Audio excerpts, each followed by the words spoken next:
আমাদের আমলের জন্য উপযোগী হয় এবং প্রত্যেকটা কথা এবং বক্তব্য যেন জাতির জন্য একেবারে কলিজাকায় গেথিত হয়ে জাতির এই সমাজের মধ্যে নতুন করে সংস্কারের কাজ হয়। এটা কেন বললাম? আজকে আমাদের ইসলাম আমাদের মাহফিলের সমাবেশের ভিতরে সীমাবদ্ধ। পাবলিক আমাদেরকে মাহফিল পর্যন্ত সম্মান করে, মাহফিল থেকে বের হওয়ার পর এই পাবলিকগুলো মসজিদের ইমাম সাহেবের সাথে দুর্ব্যবহার করে। কথা ঠিক? মাহফিল পর্যন্ত হুজুরদেরকে যতটুকু পর্যন্ত আনতে পারে আহলান সাহলান, যেই পাবলিক উলামায়ে কেরামদেরকে আহলান সাহলান বলে স্টেজে উঠায় তারাই আবার নির্দোষী ইমাম সাহেবদের চাকরি খায়। কথা আজকে তিতা লাগলো, কথা হবে এই বিষয়ে ইনশাআল্লাহ। কারণ আল কোরআনের আলো ঘরে ঘরে জ্বালো, এই স্লোগানের পক্ষে মোটামুটি আমি না, আমি একটু বিরোধী। কারণ আল কোরআনের আলো ঘরে ঘরে জ্বালো না বেটা, আগে নিজের ঘরে জ্বালো। কথা ঠিক না বেঠিক? তার কারণটা কি? আমরা আল কোরআনের আলো জ্বালানোর জন্য ঘরে ঘরে শাইখুল হাদিস ইবনে শাইখুল হাদিস ফয়জুল করিম, জামাতের আমির, ওনারা তিনজন মিলে চেষ্টা করতেছে, আমরাও চাইতেছি ওনারা একসাথে বসুক। ইসলামের ঐক্যবদ্ধ প্ল্যাটফর্ম একটা হোক, তিন জায়গায় ভোট পড়বে না, ইসলামের ভোট কেন্দ্র একটা হবে, গোটা জাতি ঐক্যবদ্ধ হয়ে ইসলামকে ভোট দেবে।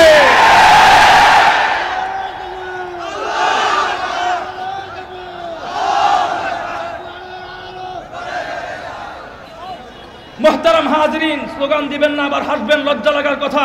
পারেন না আপনার ব্যর্থতা, আরেকজন স্লোগান দিলে হাসেন কেন? জয় বাংলার স্লোগান আর জয় দলের স্লোগান তো তোমাদের সুন্দর করে বের হয়। মোহতারাম হাজরিন, আমাদের স্বপ্ন আগামী দিনের জন্য গুনছি। আমরা আর দলে দলে বিভক্ত হতে চাই না। আমরা পীর সাহেব চরমনাই, শাইখুল হাদিস ইবনে শাইখুল হাদিস, আকীদাগত দিক থেকে অন্য দলের আমাদের দ্বিমত থাকতে পারে, রাজনীতির প্ল্যাটফর্মে আমরা তিনজন ইসলামিক নেতাকে একই প্যান্ডেলের নিচে দেখতে চাই, একই প্যান্ডেলের নিচে দেখতে চাই।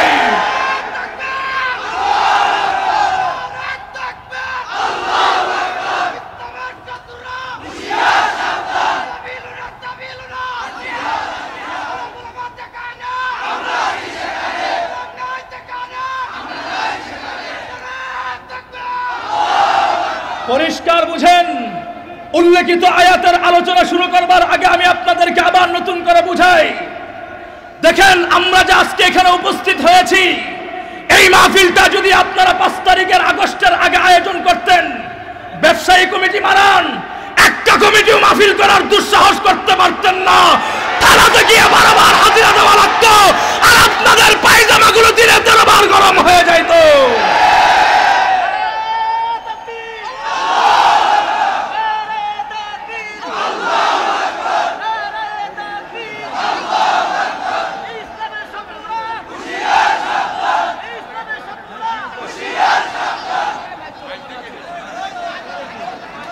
মোহতারাম হাজরিন, এই সবগুলো ঠিক রাখেন, কথা বলতে দেন, আমি ছাড়া আর কেউ ওইখানে কথা বলবে না। বাপের 5টা পোলা সমান হয় না, একটা একটু তেরাই হয়। বাপে 4টারে কলা রুটি খাওয়ায় বড় বানায়, দিন শেষে ওরা চাকরি করে সুন্দরী বউ নিয়ে ঢাকায় থাকে, আর তেরা ছেলে বাপের কাজে লাগে। হাতের 5টা আঙ্গুল সমান হয় না, একটা দেখতে খারাপ দেখা যায়। বাকি 4টা আঙ্গুলকে নিয়ন্ত্রণ করার জন্য বিদ্যা আঙ্গুলের প্রয়োজন হয়। কাজেই মাঠে সবাই কথা বলে না, আমরা 2-1 জন হয়তো তিতা কথাগুলো বলি। আমাদের কথাগুলো খারাপ লাগলেও দিন শেষে আমরাই আপনাদের উপকারী বন্ধু। কথা ঠিক না বেঠিক? মনে রাখবেন এই কথা। এই যে মাহফিলগুলো করেছেন, এই মাহফিল করার পিছনে দেখবেন আমরা যে স্বাধীনতা পেয়েছি, স্বাধীনতার পিছনে একদল ছাত্র ভাইদের বিশাল বড় অবদান আছে। পরিষ্কার মনে রাখবেন, আপনি যেই দল করেন আপনার ব্যক্তিগত ব্যাপার, কিন্তু 5 আগস্টের ছাত্রদের শহীদের কথা আপনারা ভুলে যাবেন না। অনেকে অস্বীকার করতেছে, এটা জাতির সামনে সবচেয়ে বড় মির্জাফরি কাজ হবে। কারণ আজকে আমাদের ছাত্র ভাইয়েরা যদি তোমাদের জন্য আবু সাইদ বুক পেতে না দিত, বেগম জিয়ার বাড়ির সামনে থেকে বালুর ট্রাক উঠানো আমাদের সম্ভব ছিল না। কথা ঠিক না বেঠিক? তোমরা কাদের বিরুদ্ধে স্লোগান দাও মিয়া? গাঁজাখুরি স্লোগান। ছাত্র ভাইয়েরা জীবন দিয়েছে, শুধু তাই নয়, 5 তারিখের আন্দোলন সময় আমরাও মাঠে ছিলাম। আমরা হয়তো হুজুরদের পক্ষ থেকে সরাসরি ইনফর্ম না পাওয়ার কারণে আমরা সাইডের থেকে সহযোগিতা করেছিলাম, জোহরের পর আমরা অনুমতি পেয়েছি, কিন্তু সকাল থেকে আমরা দেখেছি আমাদের স্কুল কলেজে পড়ুয়া ছাত্রদের মায়েরা কুলের শিশুকে কাঁধের মধ্যে নিয়ে বলেছিল বুক পেতেছি গুলি কর, বুক পেতেছি গুলি কর। ইসলাম এবং স্বাধীনতার জন্য এক আবু সাইদ নয়, যুগে যুগে হাজার আবু সাইদ আর আব্দুল ফাদ তৈরি হবে।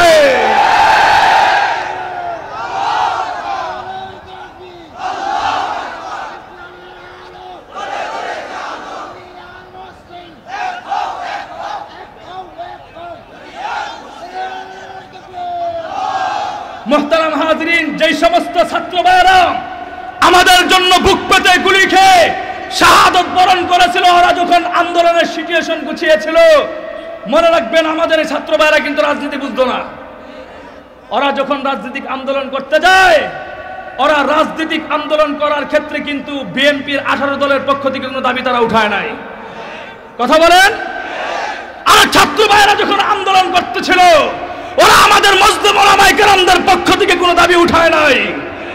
ছাত্র ভাইয়েরা যখন আন্দোলন করতেছিল, ওরা আমার নবীর ইজ্জত রক্ষা করবার জন্য কোনো ধরনের দাবি উঠায় নাই। ছাত্র ভাইয়েরা যখন আন্দোলন করতেছিল, আমার নবীর খতমে নবুয়ত সংরক্ষণ করবার জন্য কোনো ধরনের দাবি তারা উঠায় নাই।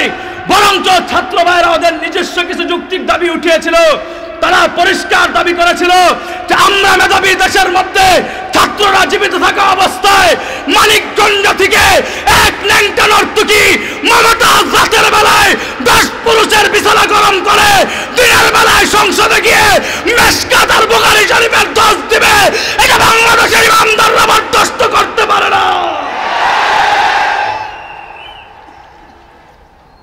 কথা ঠিক না বেঠিক? ছাত্র ভাইরা একটু লাগান, এটা চা আমাকে কয়বার দিবেন করতে? তুই লাগান, তুই লাগাই দেন, একবার পায়ের কাছে দেন। ছাত্র ভাইরা দূর থেকে আন্দোলন করতেছিল যে আমরা মেধাবী ছাত্র দেশের মধ্যে জীবিত থাকা অবস্থায় মানিকগঞ্জ থেকে উত্তরবঙ্গ থেকে এক গন্ড মূর্খ মহিলা সংসদে গিয়ে বাংলা রিডিং পড়তে পারবে না, এটা আমার বাংলাদেশের মানচিত্রে কলঙ্ক ছাড়ার কোনো কিছুই হতে পারে না। আরে ছাত্র ভাইয়েরা যৌক্তিক দাবি উঠিয়েছিল, আমরা মুসলমানরা জীবিত থাকা অবস্থায় ময়মনসিংহের জামালপুর থেকে এক টাকলা মুরাদ সংসদে গিয়ে ইসলাম বিদ্বেষী কথা বলবে, এটা বাংলাদেশের ইমামদাররা কোনোদিন বরদাস্ত করবে না। আরে ছাত্র ভাইদের যৌক্তিক দাবি ছিল আমরা মুসলমান মায়ের সন্তানেরা স্কুলের ভিতরে যদি গানের কনসার্ট করতে পারি, সেই জায়গায় রমজান মাসে ইফতার মাহফিল করব, আর ভুয়া মুক্তিযুদ্ধের সনদের নামে রাষ্ট্রের মধ্যে অধিপতিত হয়ে ডিসি আর ওসির নামে আমাদের মাহফিল করতে দিবে না, এটা বাংলাদেশের স্কুল কলেজের ছাত্ররা কোনোদিন মানতে পারে না। কথা ঠিক না বেঠিক? এই সমস্ত যৌক্তিক দাবি নিয়ে যখন তারা মাঠের মধ্যে আসলো, আসবার পরে কিছু স্বৈরাচার দল তাদের দাবি মানতে প্রস্তুত হলো না। দাবি না মেনে ছাত্র ভাইদেরকে পাখির মতো গুলি করে হত্যা করতে শুরু করলো। হত্যা যখন করতেছিল, পরিষ্কার একটা বুঝাই, হত্যা যখন করতেছিল, ময়মনসিংহের মানুষ মনে মনে বসে বসে চিন্তা করতেছে, কিরে আমি ফুলপুর থেকে মাটি কেটে অটো চালিয়ে সেনজি চালিয়ে আমার মাথার ঘাম পায়ের মধ্যে ফেলে টাকা উপার্জন করে আমি আমার সন্তানকে ঢাকা ইউনিভার্সিটি পড়াবো, আমার সে সন্তান লেখাপড়া করে গোল্ডেন এ প্লাসের তালিকায় উত্তীর্ণ হয়ে এমবিবিএস হবে, ডাক্তার হবে, দিন শেষে বাংলাদেশে চাকরি না পেয়ে বিদেশে গিয়ে মানুষের গোলামি করবে, এই জন্য আমি গরিব বাবা তার জন্য টাকা পয়সা ইনকাম করি না। তারা বুঝতে তো কথা তো সত্যই। কি হয়েছে? এটা এটা দিবেন কেন?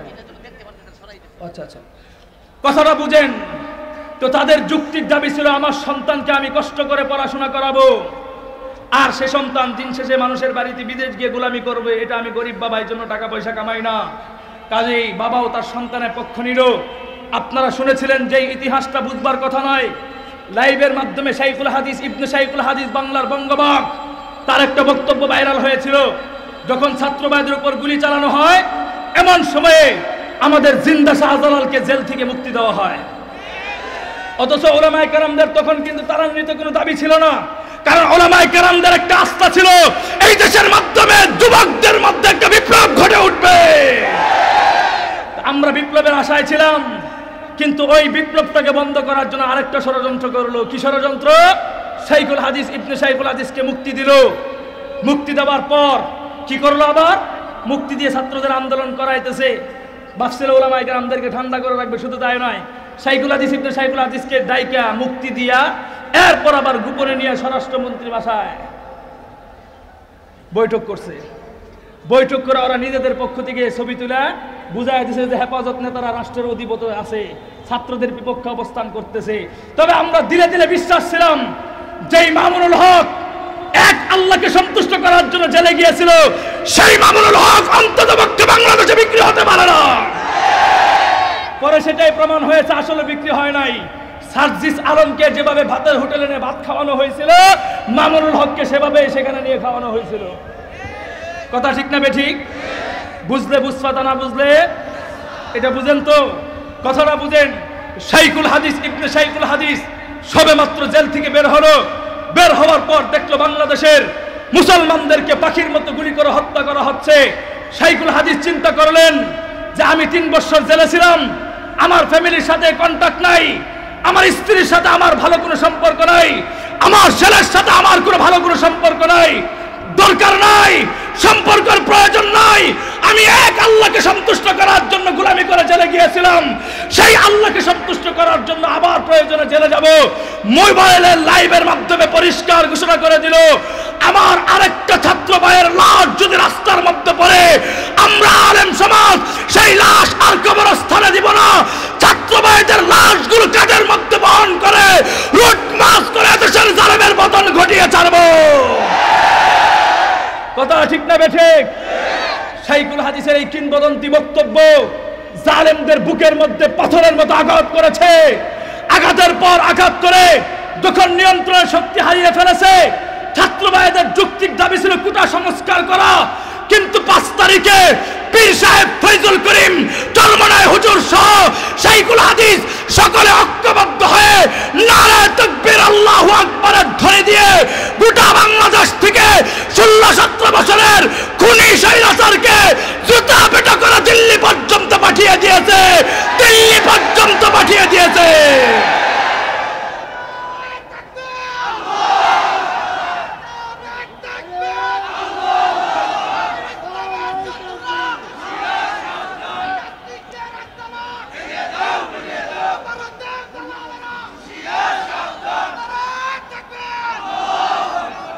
স্লোগানটা আমি শিখিয়ে দেই, একজন দাঁড়াবেন না, এই স্লোগানটা বারবার দিবেন। বলেন নারায়ে তাকবীর, আল কোরআনের আলম, আল হাদিসের আলম, আরে দিল্লি না ঢাকা, আরে দিল্লি না ঢাকা। এতটুকু স্লোগান যারা মজবুত ভাবে দিতে পারবেন তারা দাঁড়াবেন, সৌন্দর্য নষ্ট করবেন না। কথাটা বুঝেন। ছাত্র ভাইদের এই গণ উত্থান আমাদের যে হয়েছিল তার উল্লেখযোগ্য কারণ কি ছিল জানেন? ছাত্র ভাইদের মধ্যে, আন্দোলনের মধ্যে কে জামাত ইসলাম, কে জমিয়তে উলামা, কে খেলাফতে মজলিস, কে চরমনাই, কোনো কিছু দেখবার টাইম ছিল না। কে হিন্দু, কে বৌদ্ধ। আমরা সিরাজগঞ্জের ইতিহাস জানি, ভুলে যাই নাই। হিন্দু মহিলা পর্যন্ত মৃত পুলিশের উপর জুতাতে পিটাইছে। কি পরিমাণ খুব তাদের উপর ছিল মানুষের।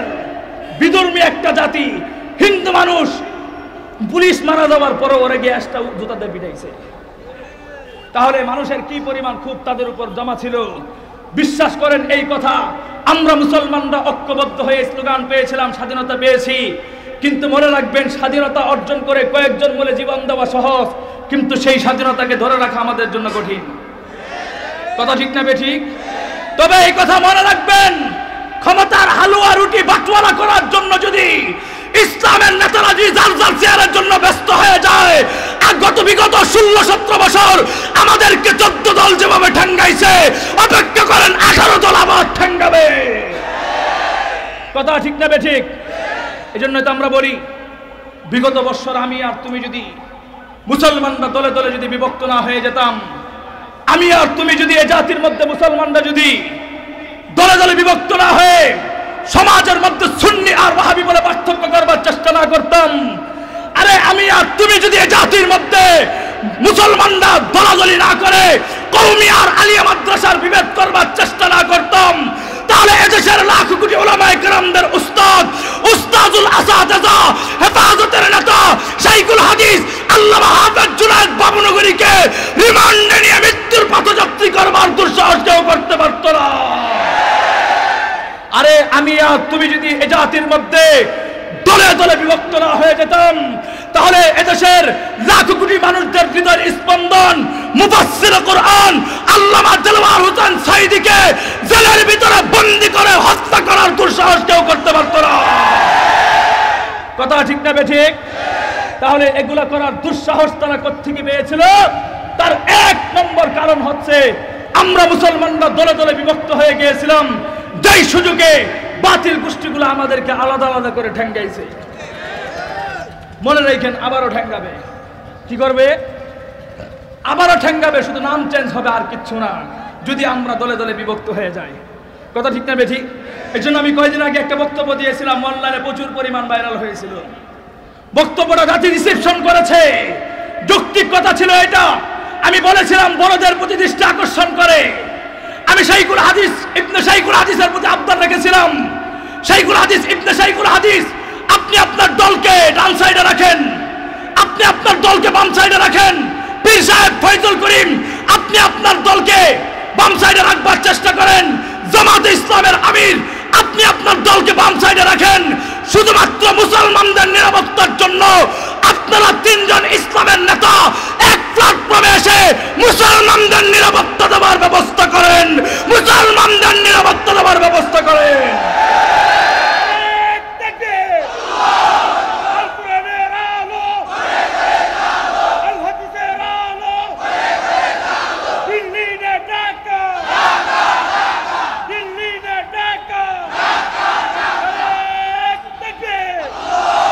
মোহতারাম হাজরিন, তো আমরাই বিজয় পেয়েছি মহা স্বাধীনতার মাধ্যমে, কিন্তু আমাদেরকে আরেকটা কথা মনে রাখতে হবে।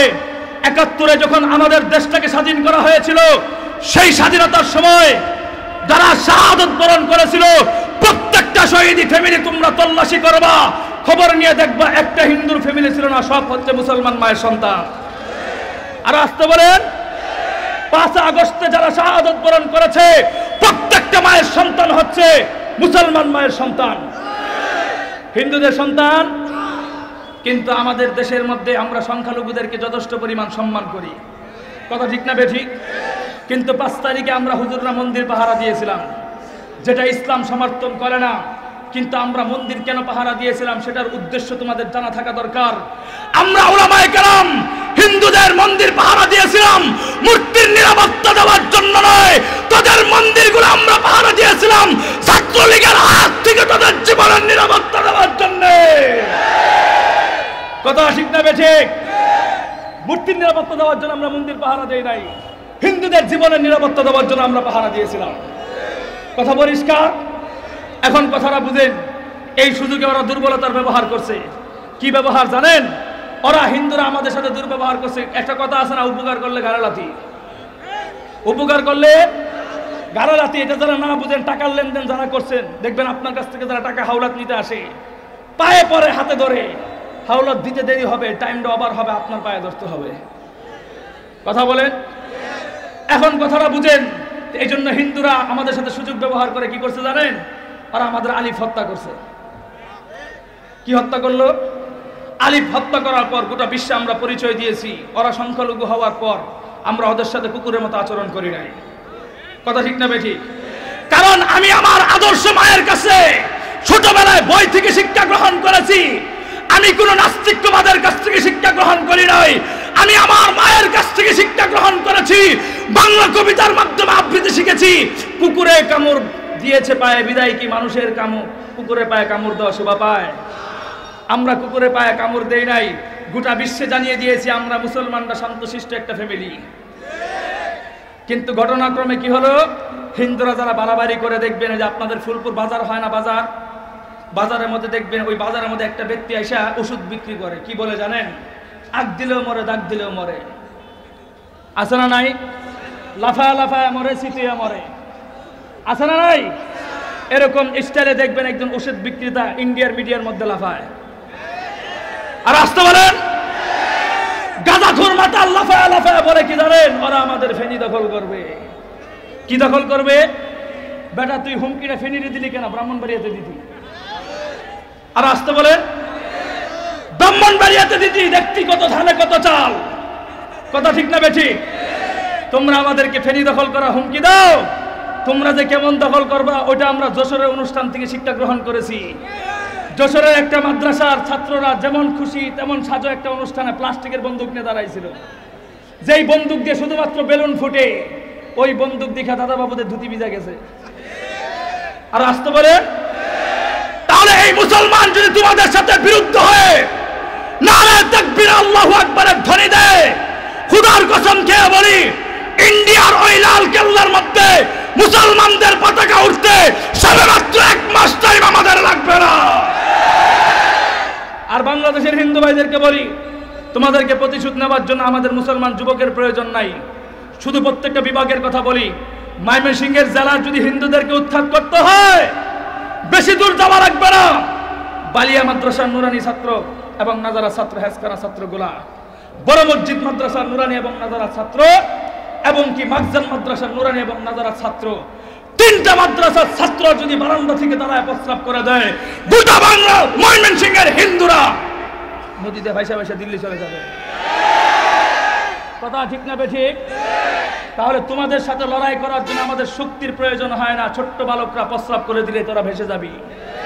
কিন্তু আমরা তোমাদের সাথে বিরুদ্ধপূর্ণ আচরণ করি না, কারণ এর প্রমাণ আছে। 5 আগস্ট পর্যন্ত, 5 আগস্ট থেকে এখন পর্যন্ত কোন ফুলপুরে হিন্দু ভাইদের সাথে মারামারি হয়েছে? কেন হয় নাই?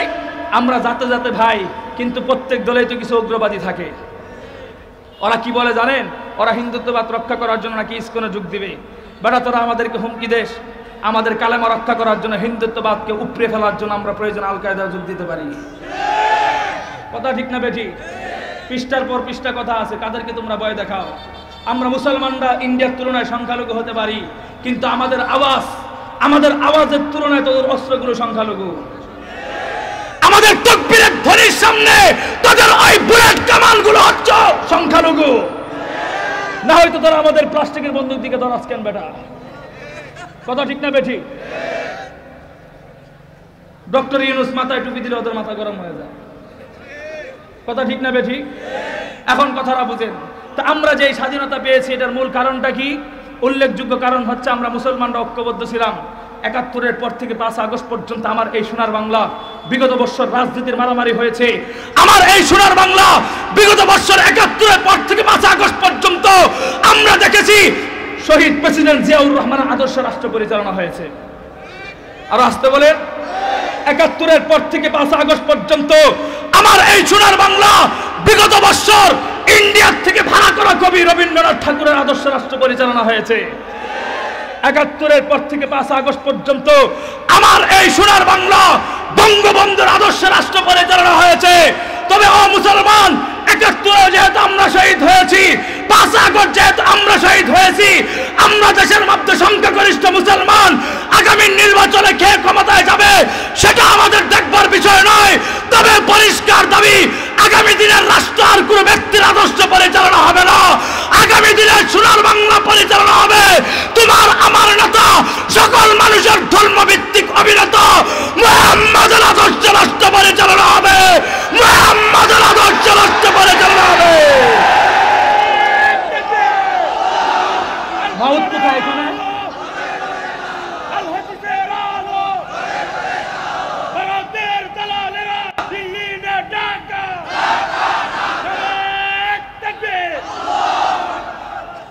মাউতটার দিকে দেন, মাউতের দিকে দেন। আপনি মাউথ কন্ট্রোল না করতে বলে স্টেজ চালান কেন?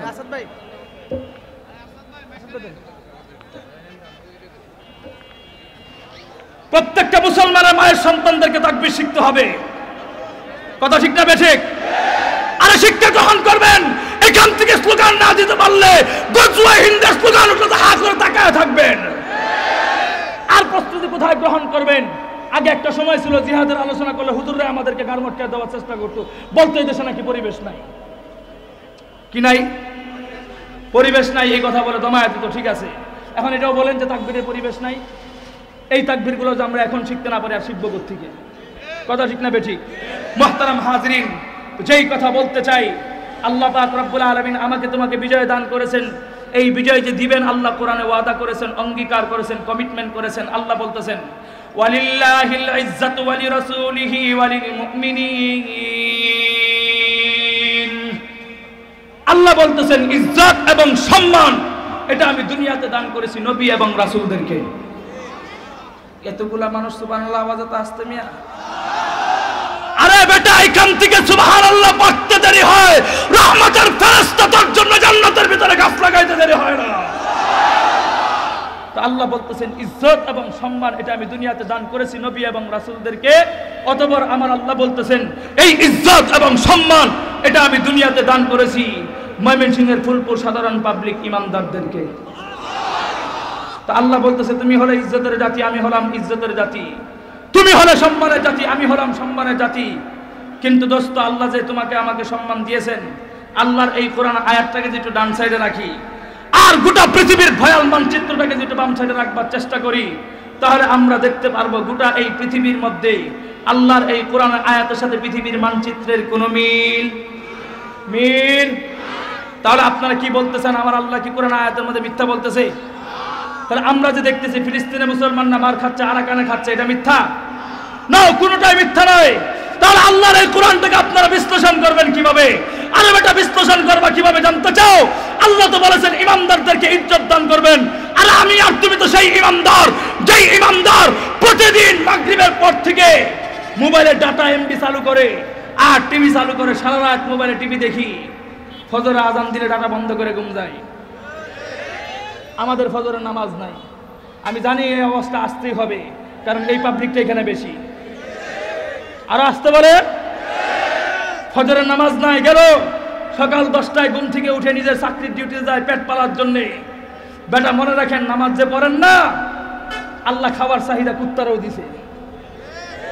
আর আসতে পারেন বিবির তাকিদে নামাজ পড়তে পারেন না, যৌবনের চাহিদা কুত্তারও দিছে।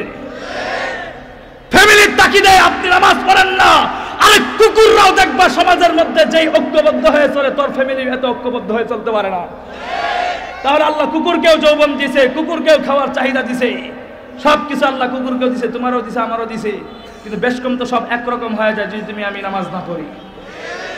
এখন 10টা পর্যন্ত আমি আমার পেটের তাকিদে চাকরিতে যাই, 10টার পরে কাজ টাজ করি, জোহরে আজান দিলে মাশাআল্লাহ আমি এক পাঠান।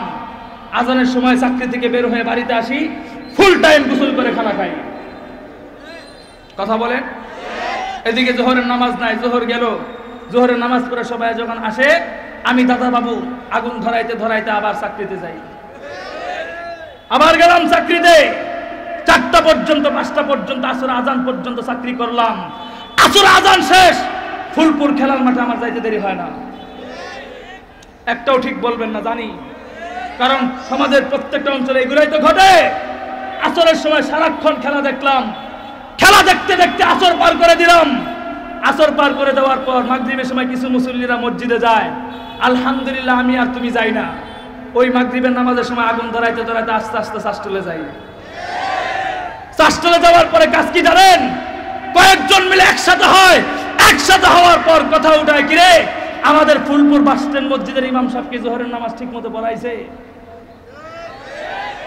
আর আসতে বলেন, আসর পড়ে নাই, ফজর পড়ে নাই, জোহর পড়ে নাই, মাগরিবের সময় চাষটলে যায় সমালোচনা করে কি ফুলপুর বাস স্ট্যান্ডে ইমাম সাহেব কি জোহরের নামাজ ঠিকভাবে পড়াইছে, আর চাকরি থাকবে না, যাবে।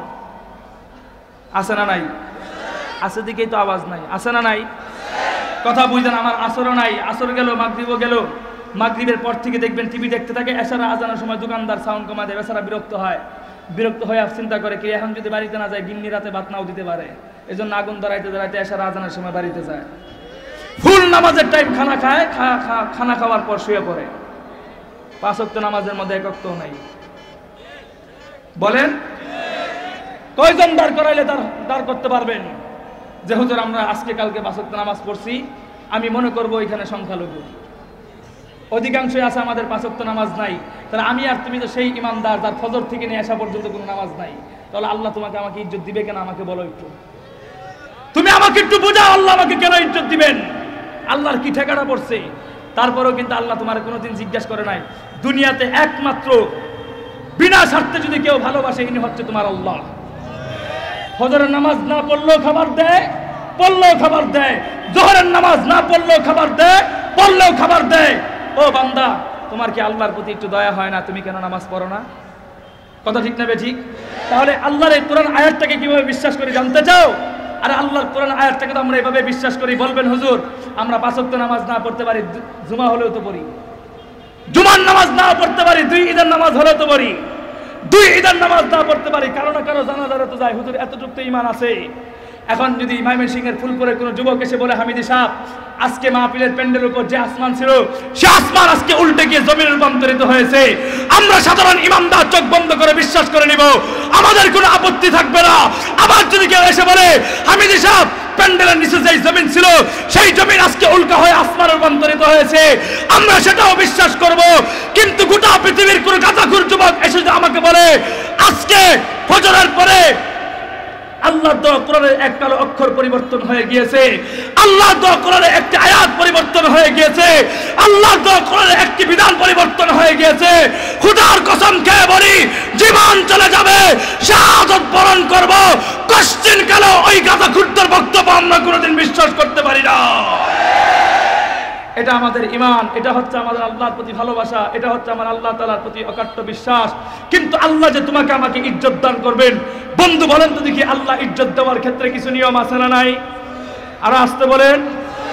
শুধু কি তাই? আমার আল্লাহ যে গোটা দুনিয়া পরিচালনা করে, এই পরিচালনা করার ক্ষেত্রে আমার আল্লাহর কিছু নিয়ম আছে না নাই? দেখেন, আমার আল্লাহ কোরআনের মধ্যে স্পষ্ট ভাষায় বলতেছেন, قل أرأيتم إن جعل الله عليكم الليل سرمدا إلى يوم القيامة من إله غير الله يأتيكم بضياء أفلا تسمعون। আমার আল্লাহ বলতেছে, কয় দেখো, তোমাদের মাথার উপর রাতের যে অন্ধকার আছে, সেই অন্ধকারটাকে আমি আল্লাহ স্থির করে দেই, মজবুত করে দেই। পৃথিবীতে এমন কোন খোদা আছে যেই খোদা এই রাতের অন্ধকারকে দূর করে দিয়ে তোমার আমার ব্যবসা বাণিজ্যের জন্য, অটো চালানোর জন্য আবার দিনের আলোকে ফিরিয়ে দিবে? এমন কোন খোদা আছে? আর আসতে বলেন।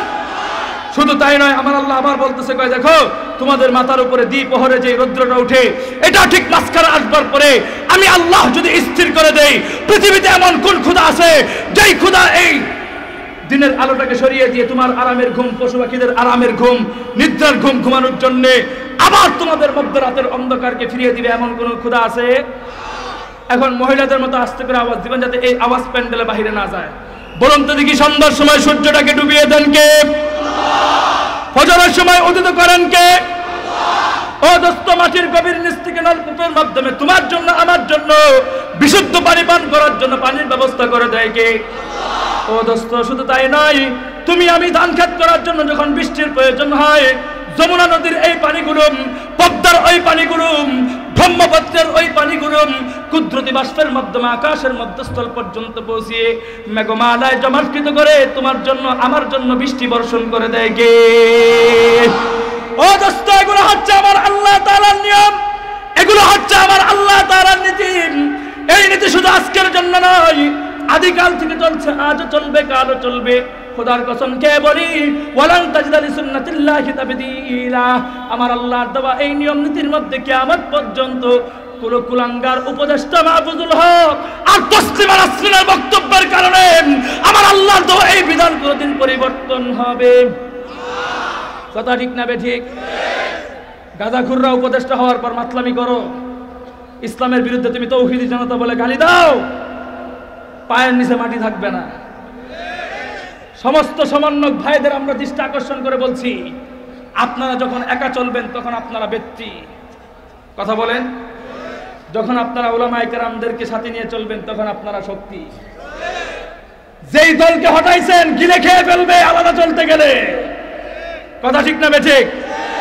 কারণ যারা বুকের উপর রক্ত দিয়ে রাজনীতি করে ওদেরকে আপনারা সরায় দিয়েছেন, ধন্যবাদ জানাই। কিন্তু আমাদের সাথে বিরোধ করে চললে চাবায়া খাবে, হাড্ডি একটাও থাকবে না শরীরে, কথা ঠিক না বেঠিক? কাজেই ইসলামের বিরুদ্ধে বক্তব্য দিয়ে কুলাঙ্গার তসলিমা নাসরিনের সাপোর্ট নিয়ে দেশের আলেমদের বিরুদ্ধে আপনারা যাবেন না। তবে পরিষ্কার বলে দেই, কারা দেশের জন্য ভূমিকা রেখেছে? ইসলামকে মাইনাস করে যদি ওরা স্বাধীনতার বক্তব্য দিতে চায়, মনে রাখবেন আপনারা ভুল পথে হাঁটতেছেন। নতুন করে আরেকটা মুক্তিযুদ্ধ হবে, নতুন করে আরেকটা মুক্তিযুদ্ধ হবে।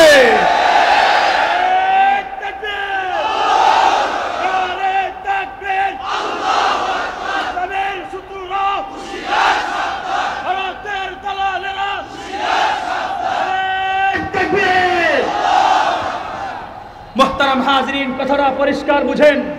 আল্লাহ যে তোমাকে আমাকে ইজ্জত দিবেন, এটা তোমার ক্ষেত্রে কিছু নিয়ম আছে না নাই? সুইচটা বন্ধ করেন। কিছু নিয়ম আছে না নাই? দেখেন, আমার আল্লাহর কোরআন আয়াত থেকে স্পষ্ট বুঝিয়ে দিচ্ছে। আমার আল্লাহ পাক রব্বুল আলামিন বলতেছেন, কুতিলা আসহাবুল উখদুদিন নারি যাতিল ওয়াকুদ ইদহুম আলাইহা কুউদ। আরবের পার্শ্ববর্তী একটা এলাকা ইয়ামান, নাম শুনছেন? অধিকাংশ সুন্দর কথা নয়। কারণ কি জানেন? আমরা বংশীয় মুসলমান, আমাদের নামে মুসলমান, আমাদের রক্তের মধ্যে মদিনাওয়ালার কোনো সম্পর্ক নাই। অধিকাংশ মুসলমানদের রক্তের মধ্যে আমেরিকা এবং চায়নার রক্ত প্রবাহমান। আর আসতে বলেন, আরে তোমার আমার শরীরের মধ্যে যদি আমেরিকার এবং চায়নার রক্ত প্রবাহমান না হতো, আমাদের নামাজের বিধান আছে ফরজ, অনেকে পালন করে না, এতে কিছু আসে যায় না। পর্দার বিধানটাও ফরজ, কেউ মানবে কি মানবে না তাদের ব্যাপার। কিন্তু প্রকৃত মুসলমানের সন্তান হয়ে থাকলে পর্দা না করলেও তো শালীন পোশাক পরতো। বলেন কথা, শালীন পোশাক পরতো। কিন্তু শালীন পোশাক না পরে যেই সমস্ত মুসলমানের মায়ের সন্তানরা এই যে 14 ফেব্রুয়ারি ফুলপুরের বাসস্ট্যান্ডের মধ্যে গেঞ্জি পরে আর প্যান্ট পরে যারা রাস্তায় ঘুরছো, আমাকে কি একটু বলবা তোমাদের মুসলমানিত্বের কোনো পরিচয় আছে কিনা? কথা বলেন। আর এগুলো আমরা বললে আমাদেরকে আপনারা বলবেন নারী বিদ্বেষী। হ্যাঁ, আমরা জানি আমাদেরকে আপনারা নারী বিদ্বেষী, আগেও বলছেন, এখনো বলবেন। তবে আমি আপনাদেরকে আজকে বুঝাই দিয়ে যাব কে নারী বিদ্বেষী আর কারা নারী বিদ্বেষী না। যারা আমাদেরকে নারী বিদ্বেষী বলে, সমাজের একটা কথা আছে, সুরের মার বড় গলা। সুরের মার, সবাই বলেন সুরের মার, সুরের মার। সারা জীবন নারীদেরকে ওরা উপভোগ করে, ওরাই মূলত নারী বিদ্বেষী। কেন আপনাদেরকে ইতিহাস একটু জানাই দেওয়া যায়। যারা উলামায়ে কেরামদেরকে নারী বিদ্বেষী বলে গালি দেন, পরিষ্কার একটু মনে রাখবেন, উলামায়ে কেরামদের কথা ভালো না লাগতে পারে, আপনার বাপ দাদাদেরকে জিজ্ঞাসা করবেন ইতিহাস সম্পর্কে। আমার নবী যখন দুনিয়াতে আগমন করবে, এমন সময় যেই যুগটা চলতেছিল, এই যুগটাকে বলা হয় জাহিলিয়াতের যুগ। বলেন কিসের যুগ? জাহিলিয়াতের এই যুগের মধ্যে কোন নারী ইজ্জত পাবে দূরের কথা, নারী যে নারী এটা সমাজের মধ্যে কোনোদিন প্রকাশ করতে পারে নাই। কথা বলেন, প্রকাশ করতে পারে নাই। তার কারণটা কি? ওই যুগের মানুষগুলা নারীদেরকে খাবারের যন্ত্র মনে করত। কিসের যন্ত্র? খাবারের যন্ত্র, ভোগের যন্ত্র, ধর্ষণের যন্ত্র। নারীদেরকে ওরা কাজের দাসী মনে করত। কিন্তু দোস্ত, ওই সময়ের যুগের মধ্যে কিছু ধর্মাবলম্বীরা তাদের ভগবানের কাছে অভিযোগ করতো, ওগো ভগবান, একই আসমানের নিচে নারী আর পুরুষ থাকে কি করে? তার মানে নারী ছিল তাদের কাছে পরম বোঝা। অনেকে বিয়ে দিতে হবে যৌতুক দিয়ে, এই ডরে নিজের সন্তানকে মাটির ভিতরে কূপের মধ্যে নিয়ে হত্যা করত। আল্লাহ কোরআনে স্পষ্ট ঘোষণা করে দিয়েছেন, বিআইয়ি যামবিন কুতিলা, কেন হত্যা করেছিলে তার জবাব দিতে হবে। কথা ঠিক না বেঠিক? তাহলে কথাটা আগে পরিষ্কার বুঝেন। ওই সময় নারীদের কোনো ইজ্জত ছিল না। নারীরা নারী সমাজের মধ্যে বাস্তবে কোনো মতে হাহাকার করে। কিন্তু আল্লাহর কি রহমত, ওই সময়ের মধ্যে আমার আল্লাহ পৃথিবীতে রাহমাতুল লিল আলামিন, গুটাম নবীদের নবী, তোমার আমার নেতা সরদার কায়নাত নবী আরবি সাল্লাল্লাহু আলাইহি ওয়াসাল্লামকে দুনিয়ার মধ্যে প্রেরণ করেছেন। আওয়াজ করে বলেন আল্লাহু আকবার। আওয়াজ তো বলেন না আল্লাহু আকবার। নবীজি দুনিয়াতে আসলো, একবার পরে যখন এই নারীদের করুণ অবস্থা দেখলো, কথাগুলো একটু ভালো করে খেয়াল করবেন। আমাদেরকে যারা নারী বিদ্বেষী বলেন, কথা শিখেন এখান থেকে। কোন সাহসে আপনি আমাকে নারী বিদ্বেষী বলেন? আমার নবী আসবার পরে, নারীদের এই দূর অবস্থা দেখবার পরে সবে মাত্র 23 বছরের ব্যবধান। কয় বছর? এই মিয়া কথা বলেন, কয় বছর? 23 বছরের ব্যবধানে আমার নবী পরিষ্কার কোরআন থেকে ঘোষণা করলেন, ইন্নাদ-দীনা ইনদাল্লাহিল ইসলাম। পৃথিবীতে এবং আমার আল্লাহর কাছে সবচাইতে মনোনীত এবং পছন্দনীয় ধর্মের নাম কি? আল্লাহর নবী ঘোষণা করলেন, এই ইসলাম ধর্মে যারা বসবাস করবে, কেউ যদি জান্নাতে যেতে চাও, তাহলে তোমাদের জন্য শর্ত হচ্ছে মায়ের পায়ের নিচে জান্নাত খুঁজে নাও। আওয়াজ করে বলেন আল্লাহু আকবার। আর আসতে বলেন না আল্লাহু আকবার। কেউ যদি জান্নাতে যেতে চায়, তাহলে তোমার মায়ের পায়ের নিচে জান্নাতকে খুঁজতে হবে। তার মানে কি জানেন? পরিষ্কার বুঝিয়েছে, কোন মহিলাদের দিকে খারাপ দৃষ্টিতে দেখা যাবে। কথা ঠিক না বেঠিক? এখন আমার আল্লাহর নবী নারীদের নিরাপত্তা দেওয়ার জন্য, নারীদের ইজ্জত সেফটির জন্য একটা নারীর জন্য স্বামীর ব্যবস্থা করেছে। শুধু এখানেই ক্ষান্ত নয়, কোন মহিলার স্বামী যদি মারা যায়, সে যদি বিধবা হয়ে যায়, কোন নারী যদি স্বামীর সাথে তর্ক করে ডিভোর্স হয়ে যায়, তাহলে তার পরবর্তী লাইফ কিভাবে চলবে, ইসলাম তার সমাধান দিয়েছে। কারণ আমার সোনার বাংলা ডিভোর্সি মেয়েদেরকে বিয়ে করবে তো দূরের কথা, টাকার গরমে 90 বছরের পুরা 18 বছরের যুবতী বিয়ে করে। আর আসতে বলেন ঠিক? মনে হয় যে সব ঘটনা আমি বানায় বানায় বলতেছে, আপনারা কিছুই জানেন না, কথাটা বুঝেন। তাহলে এই সোনার বাংলার মধ্যে আমার যেই মা, আমার যেই বোন বিধবা হলো, তার দায়িত্ব বহন করবে কে? ইসলাম বলেছে সেই নারী বিধবা হওয়ার পর যেন স্বামী ছাড়া না থাকে, এজন্য ইসলাম একজন পুরুষকে 4টি নারী রাখার ব্যবস্থা করেছে। নারে তাকবীর, নারে তাকবীর। প্রধান বক্তার আগমন, প্রধান বক্তার আগমন, উস্তাদে মুহতারামের আগমন, আজহারি সাহেবের আগমন, ময়মনসিংহের পক্ষ থেকে, উলামায়ে কেরামদের পক্ষ থেকে, তুলাবাদের পক্ষ থেকে, মাহফিল কমিটির পক্ষ থেকে।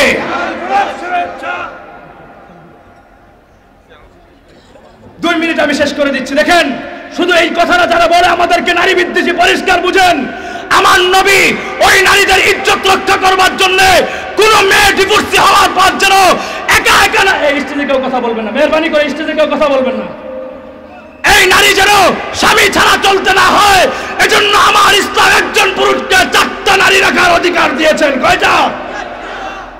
ইসলামের মধ্যে একাধিক বিয়ের বিধান দিয়েছে, তোর পছন্দ না হলে তুই চুপ থাকবি, কিন্তু আল্লাহর এই বিধানের বিরুদ্ধে মুখ খুলবার তোর কোনো অধিকার নাই। কথা বলেন, এখন কথাটা বুঝেন। এখন নারীদেরকে ইজ্জত দিল, সর্বশেষ নারীদের ইজ্জত হেফাজতের জন্য আমার ইসলাম হিজাবের ব্যবস্থা করেছে। কি এর ব্যবস্থা? এখন যারা হিজাব ছাড়া চলে, খেয়াল করবেন, আপনাদের ফুলপুরে যখন মেয়েরা হাইটা যায়, অশ্লীল পোশাক পরে, গেঞ্জি পরে আর টাইট প্যান্ট পরে, আপনি কোন দৃষ্টিতে তাকান আপনি জানেন না, আমি ভেঙে বললাম না, কিন্তু আপনি যে দৃষ্টিতে তাকান, আপনার বোন যখন রাস্তা দিয়ে যায় আরেকজন ওই দৃষ্টিতে তাকায়। কিন্তু খোদার কসম খেয়ে বলি, আমার কোন মহিলা মাদ্রাসার ছাত্রীর প্রতি যদি কেউ এই ধরনের দৃষ্টি দিয়ে তাকায়, একটা মানুষ 5 ওয়াক্ত নামাজ না পড়তে পারে, ফুলপুরের বাস স্ট্যান্ড থেকে বাস খুলে ওর ঠ্যাং ভেঙে করিয়ে দিবে। কথা ঠিক না ঠিক?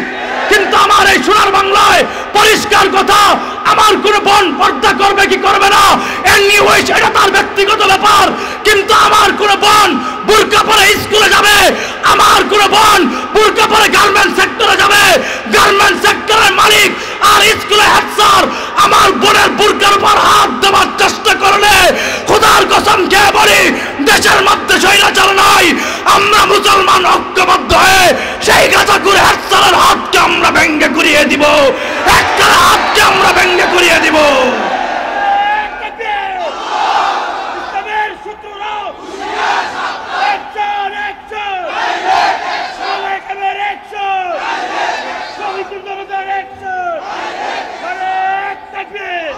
মুহতারাম হাজিরিন, কথা আর লম্বা করবো না, সর্বশেষ একটা মেসেজ। আমার উস্তাদকে বসিয়ে রাখার আমার একদম বেয়াদবি হচ্ছে, কিন্তু আপনাদেরকে ছাইরা যাবো সেটাও সুযোগ পাচ্ছি না।